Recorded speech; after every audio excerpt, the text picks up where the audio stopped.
How's it going, guys? Vaibhav here and welcome back to another video. Now today I want to discuss under display cameras because I feel like that's sort of the natural progression that these smartphone manufacturers are moving towards over the next couple of years, and I feel it's also an offshoot of in-screen fingerprint scanners. If you have a look at in-screen fingerprint scanners, they've sort of become mainstream in the last couple of years and they've been adopted by pretty much every single flagship manufacturer out there, and I feel like the same is going to happen with the in-screen camera. Now, I got this idea using the OnePlus 7T Pro for the past week or so, and it's because it has that all-screen experience, and I feel like every single smartphone manufacturer wants to do that. Of course, if you take the OnePlus route, you're obviously making a sacrifice with the selfie camera now being housed inside sort of a pop-up mechanism, so you'd have to wait for it to pop up when you want to take a selfie, and it's not the most ideal case. But secondly, it also sacrifices on build quality, so you have to think of durability and you have to think of whether or not this phone will be IP68 water or dust resistant. So all of that really goes into making a flagship smartphone, and people don't want to sacrifice these features, so they come up with the next best alternative. We've had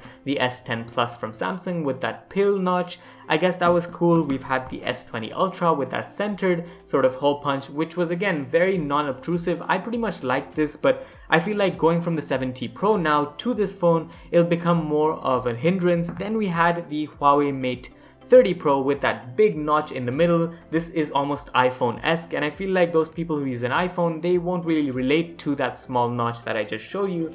But yes, this is a huge notch nowadays. We've also got the P40 Pro right here with that bigger pill, and now more conventionally we've got this smaller pill in the likes of the Oppo Find X2 Pro and the OnePlus 8 Pro. So I feel like this is a good enough implementation for the time being, but the next obvious implementation is the under display camera, and which we'll get to just about now. So this leak comes from a company called VSmart.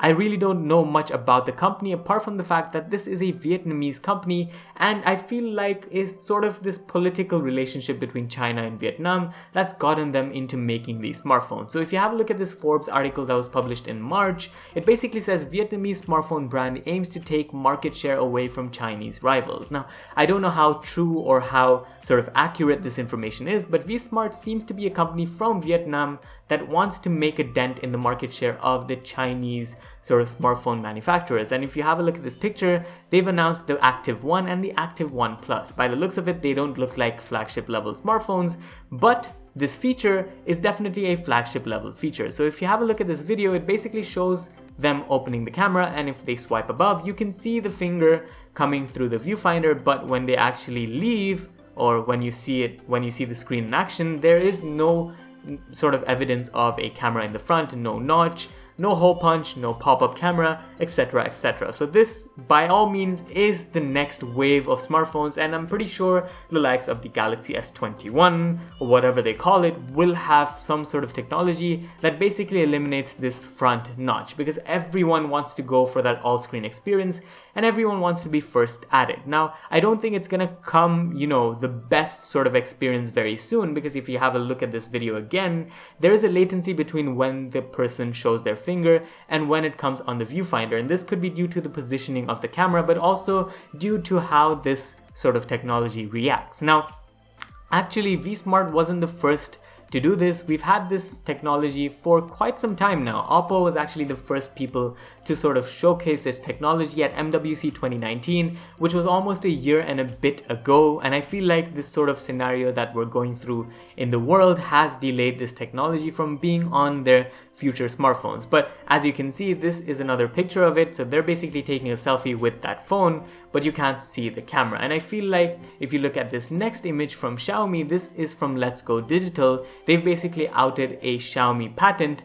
which also points at the same thing. So the screen area of the camera, when the front camera is activated, the area is transparent. When the proactive is off, the area is displayed normally with this screen. So again, the same concept, and if you have a dig into the Xiaomi patent itself, you'll be able to see that it basically has nothing to get in the way of the display. One more just before we wrap up. This is the OnePlus Concept 1 with a disappearing camera. So as you can see, this is pretty much the same phone with no Photoshop, and the cameras are on screen and they disappear when they're not in use. So I guess people could sort of implement this technology, keep the bezel, and sort of make it disappear, or make it become the screen, and then when you want to use the front facing camera, it becomes the camera, the bezel comes on, use the camera, and then it basically shuts off again. But there's a number of ways this can be implemented. I feel like the best implementation is the one we've seen from VSmart, and I feel like this is going to come to smartphones very, very soon.